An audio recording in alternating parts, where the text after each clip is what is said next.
That's the only notes I've got to share with you, because you don't need any more than that. You should know the story. Parry, the French military surgeon. Clever, intelligent, but let's be honest, he was a butcher. He was a barber surgeon. He was a barber surgeon. He was strong, he was quick, and he had sharp tools. That's all barber surgeons were. The qualifications were you were fast and you were strong. You held down the patient with one hand, you sawed off the appropriate piece of their anatomy with your other hand. All right? Easy as that. He is the man who fought in many of the wars because people were arguing over things. I think the church is wrong. Well, I think the church is right. Let's have a fight. They have this battle. We have the story of the battle. He runs out of boiling oil. And instead of using boiling oil and the cautery iron, he uses the ligatures and the bandages. And the balm. And the balm. And he's not doing it because he thinks it's the right thing to do. He's doing it because he has no alternative. This is chance. And lo and behold, the patients that he uses the ligature, the bandages, and the balm with actually live, have a greater chance of survival than those people that he used the saw on, the cautery iron, and the burning oil on. That's his discovery. Let's put this in context. He is still sawing people's legs off without anaesthetics. You don't walk into this battlefield tent and say, oh guys, Parry, good news, you're still going to get your legs sawn off without an anaesthetic. But what he does, the significance of Parry, is he illustrates the role of war on medicine. He illustrates the role of chance on medicine. Sometimes you just need good luck. And thirdly, and I think this is the most significant, what he does is he starts the really slow process of making surgery more humane. He starts to turn the barber surgeon into the surgeon.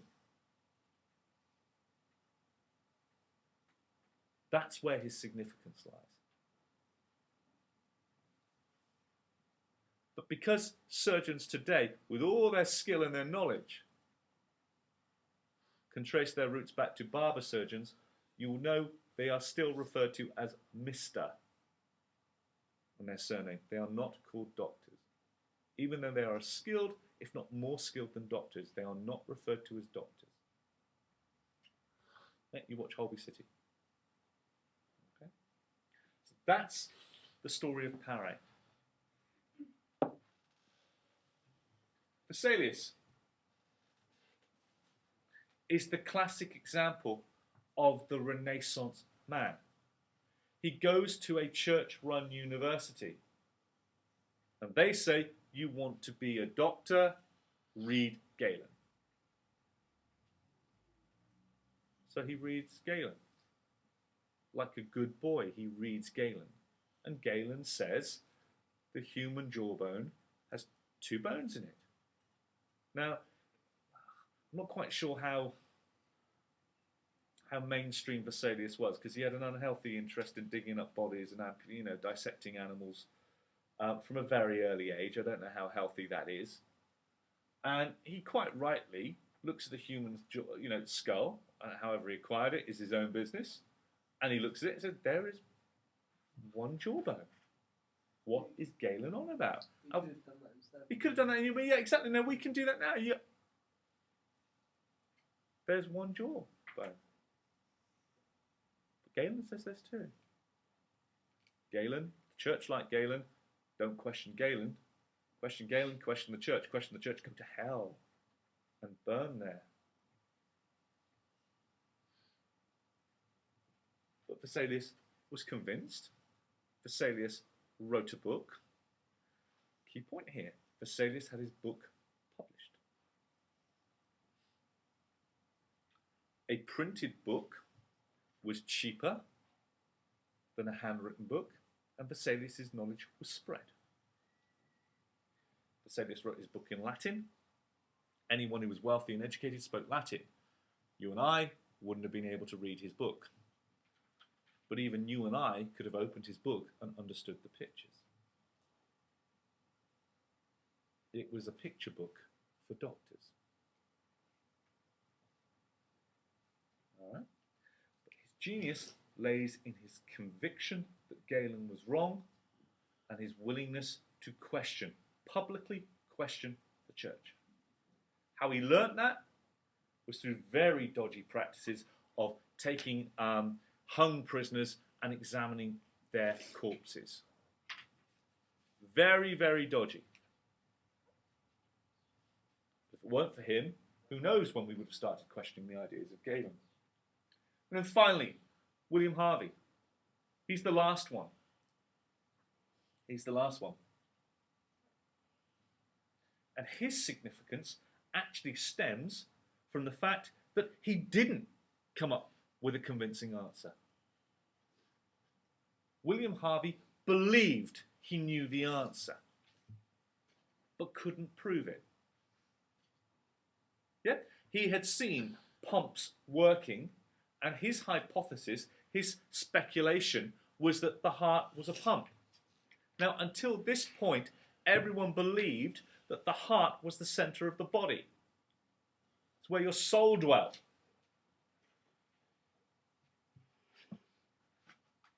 Valentine's Day, you still send to show your affection to someone or some people, if you're feeling particularly amorous, a picture of your heart.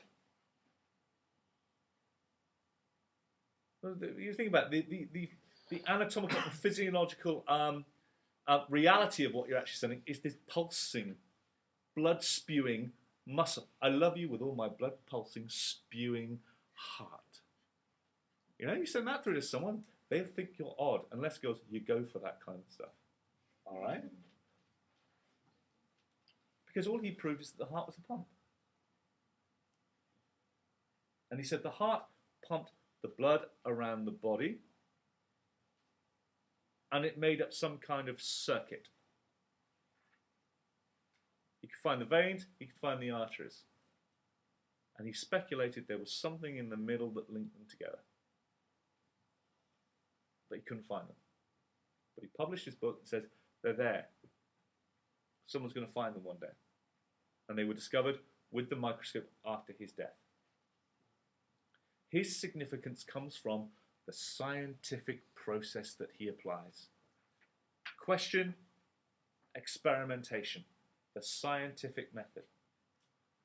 That's what Harvey did. And he gets his fame and his success after he dies.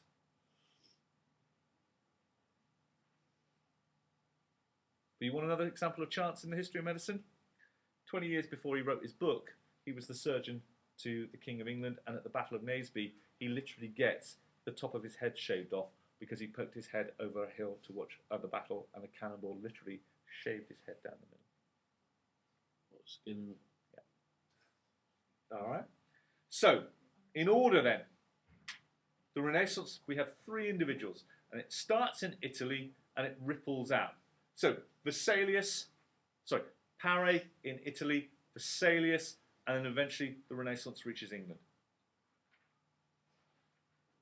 Right? Like the ripples on a pond. That's your argument for being a trend. It took time to spread. Took time for books to be written, took time for books to be published, took time for books to be transported. Today, the press of a button, you can send a message instantly around the world. Knowledge is much more easily transported today. But those three guys are responsible for the Renaissance.